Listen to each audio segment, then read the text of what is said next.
Андреевским,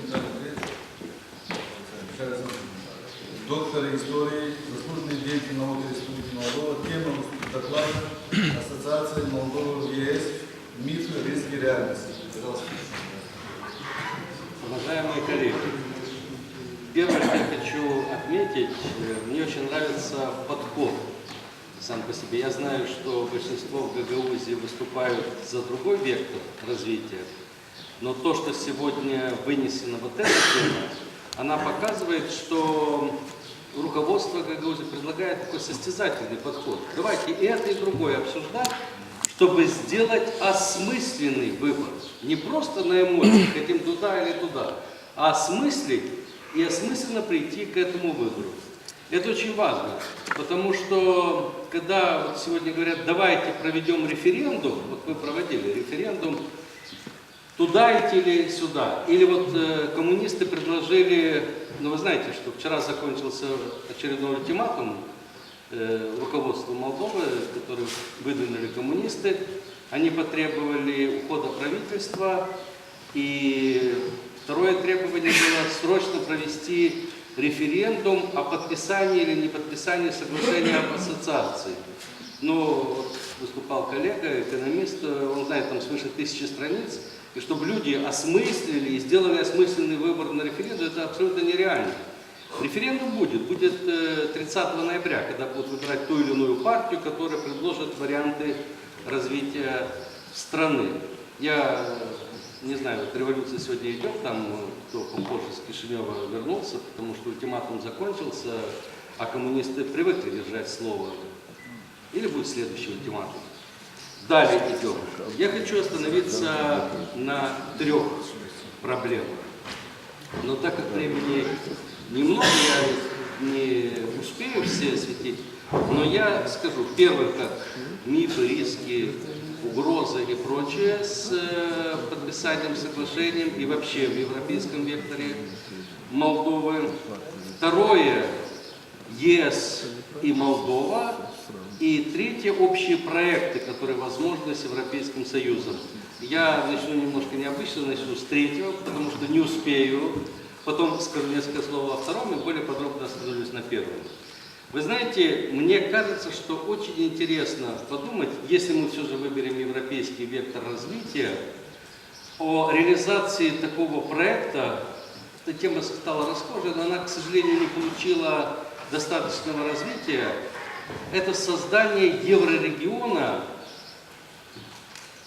где бы Молдова вся вошла с Приднестровьем и юг Украины, чтобы мы как бы экономически получили доступ к Черному морю. Это мог бы быть мощнейший экономический такой комплекс создан, взаимосвязанный между собой. Мы всегда были взаимосвязаны с югом России, даже имели с югом России, сейчас с югом Украины, даже имели там свои земли, которые потеряли. Но я думаю, это был бы очень интересный проект, который бы нужен был бы и Украине, и Молдове. Возможно, он был бы интересен и для Европейского Союза в силу разных причин.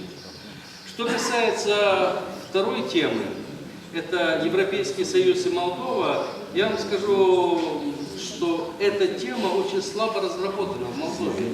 Мы практически не знаем, что делает Европейский Союз.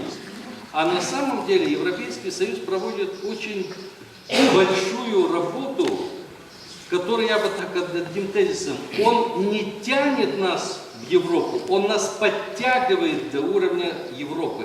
Он создает мощнейшую, проводит работу по созданию инфраструктуры, которая может нам пригодиться, если мы будем действительно думать о созидании, о развитии своей страны, а не ждать халяву от Востока или Запада. Это большая работа, которая она не очень заметна.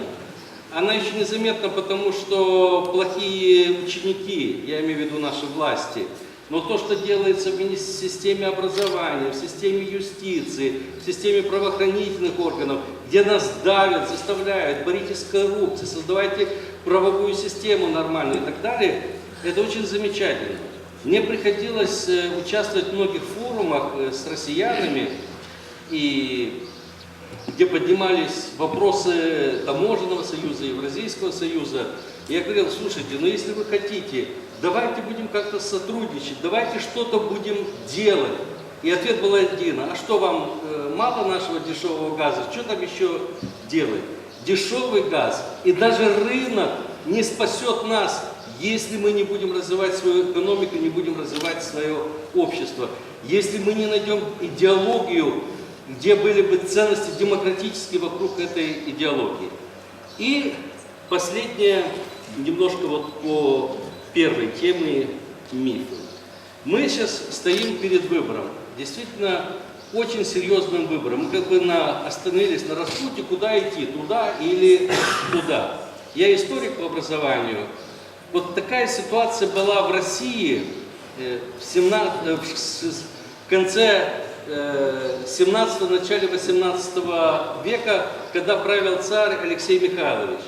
И очень прекрасный историк, профессор Ключевский, писал о нем. Он одной ногой остался в 17 веке, а другой ногой вступил в 18 век. То есть он не мог определиться, куда и как идти. С одной стороны его тянула старая Русь с его традициями и так далее, а с другой стороны он видел, что жизнь меняется. И пришел Петр I, и что сделал Петр I? Он прорубил окно в Европу.